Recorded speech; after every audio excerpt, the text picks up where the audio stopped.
Today is another very windy day in Maine, but we are at the Maine Maritime Museum. So come along with me and see what we can see.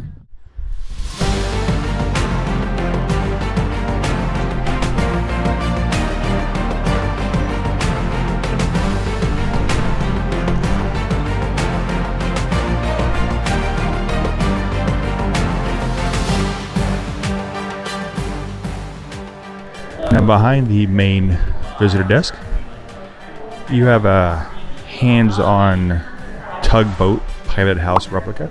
It's really neat. You can dress up like a tugboat captain.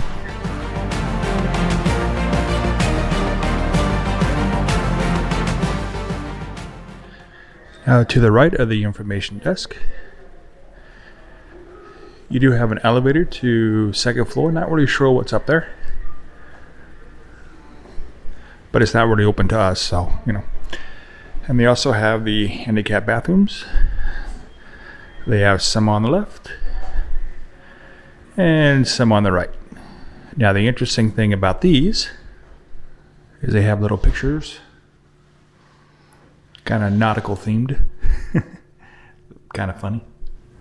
And over the urinals, they have diagrams of the toiletries on a ship. And don't forget to pick up your map. Otherwise you'll probably forget something. Because this place is 28 acres huge. And also behind the information desk, you see an awesome gallery. Each place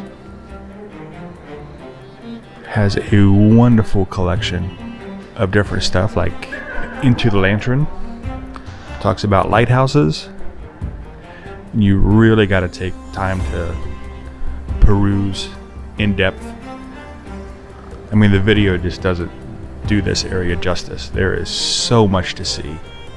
Oh, and by the way, because there's so much to see and they know there's so much to see, your admission is actually good for 2 days in a row.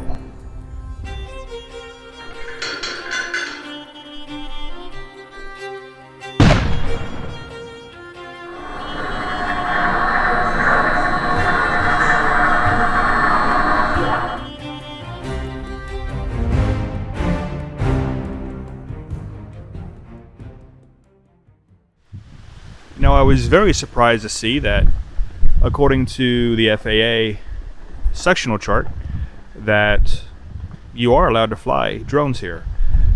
However, I did not look at local laws because, as you can see by the trees and the flags over there and the choppiness of the water, I am not going to be taking my bird up in this weather.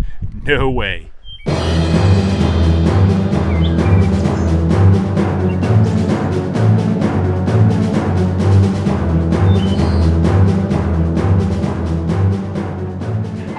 Now our next stop is the blacksmith shop. Every once in a while they have somebody in here to do demonstrations. Let's see if there's someone in there today.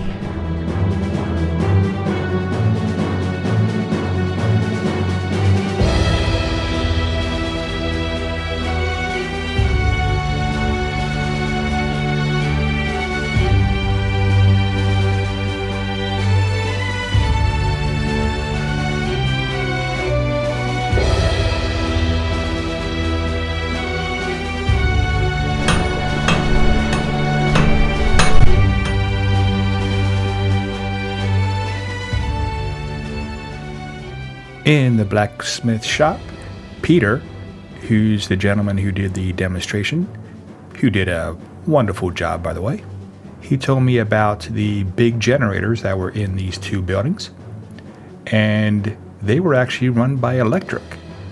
I thought it would be steam or something, but nope, electric. And he said that in the 1890s, I believe it was, that when the generators would get up and running, it would take a lot of power, while the electric came from the local power grid. So every morning when the motor started to rev up, about half the town, the lights would dim, and essentially they'd have a brownout. I thought that was kind of funny. Okay, let's go into the paint and tree nail shop, which I was told, I think they pronounced it Trenel at the time. Now there are stairs to the tree nail shop, but in between the two buildings there is a handicap ramp if you need it. But since we're here in the morning and my legs are in half decent shape, we're going to go up the steps.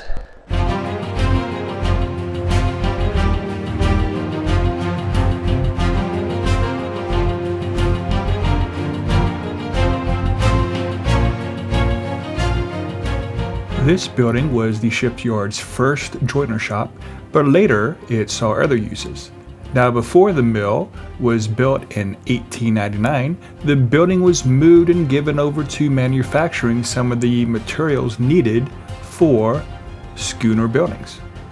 Now, paint and trunnels, which are the wooden dowels or pins used to fasten the hull, were produced here in huge quantities.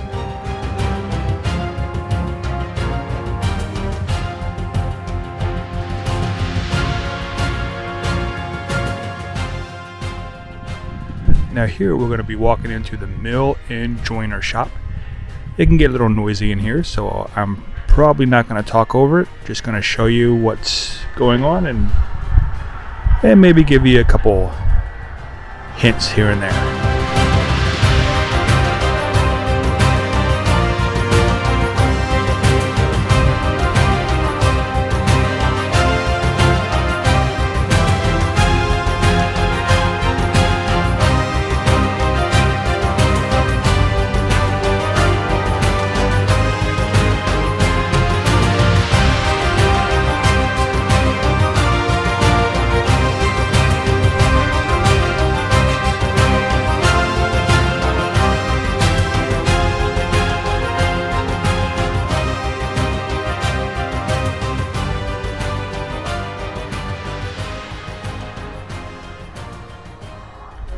Now this will give you a little bit of a scale of just how big this ship was. It was the biggest sailing ship, schooner, that was ever made in North America. And it was made right here. Wow. This thing is huge. Now this, I believe they are calling the caulking building to demonstrate the caulkers. Now the caulkers, of course, are the ones that made sure your ship didn't sink. This stuff here, which is hemp, that would be put into the cracks, and then on top of that they would put this caulking agent. For instance, on the deck, it would be pitch, so that in between the seams, it would be watertight. Pretty cool. Now, at the time we were here, at 11 o'clock every day, there would be a shipyard tour. And since there's a lot of people on this tour, I'm not going to be videotaping it. But we'll get back to you soon. The Maine Maritime Museum is located on the banks of the Kennebec River. It's open year-round and includes indoor galleries with rotating and permanent exhibits, the country's only surviving historic wooden shipyard, a working boat shop, a newly restored 1906 schooner, and more.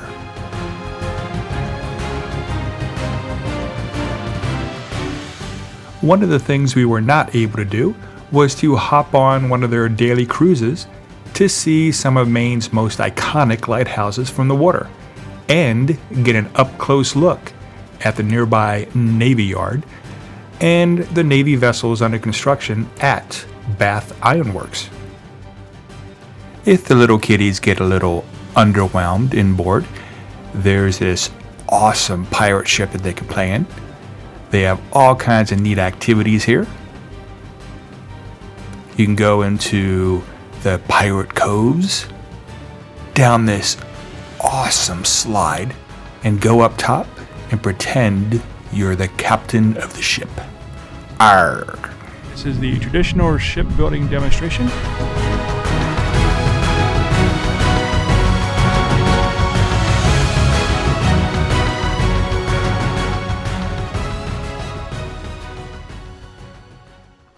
Now, right next to the pirate ship, you'll see the visiting yachtman's building.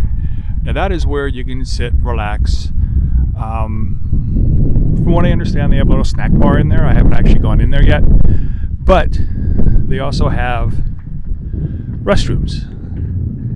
So if you need to partake, there you go. And of course, right next to that is the Lobstering and the Maine Coast Museum.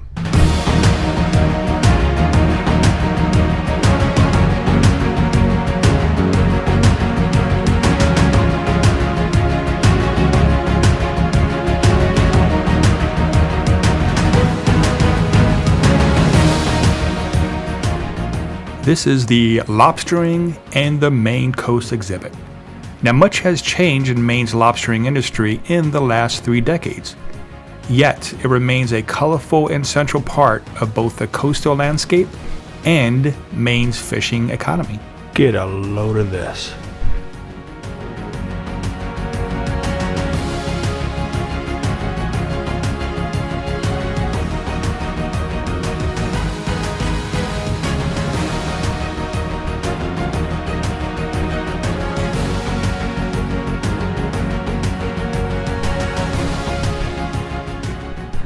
Neat. My father used to have a boat that he built. Very, very similar to this. Although I think it was a little bit smaller.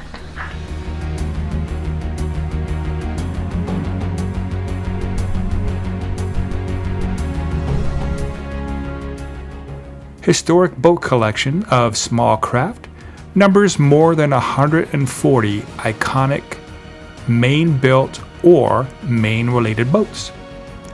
From a rare antique birch bark canoe to Andrew Wright's friendship sloop. There's a lot to see in here.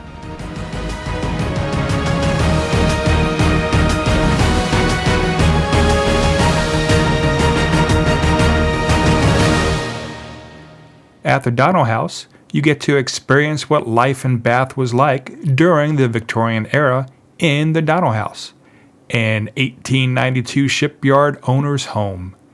Now, as you tour the interior, Dockett's will introduce you to the Donnells, one of Bath's shipbuilding families.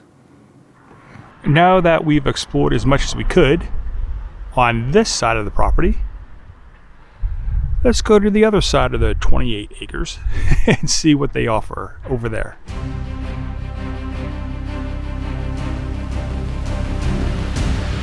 Bath Iron Works, Building America's Navy, was built in 2018.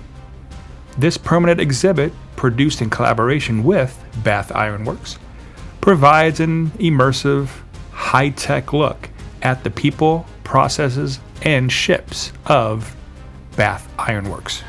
Now, the next building is something most people tend to forget about.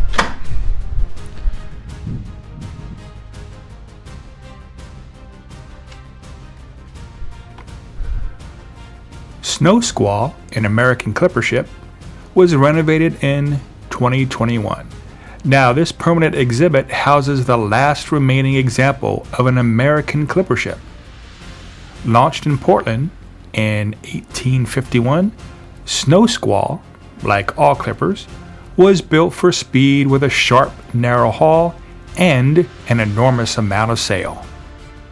Just to give you an idea of just how massive this thing was, that blue area, that's that big piece that you see behind me right now. So you can just imagine how huge this clipper ship was.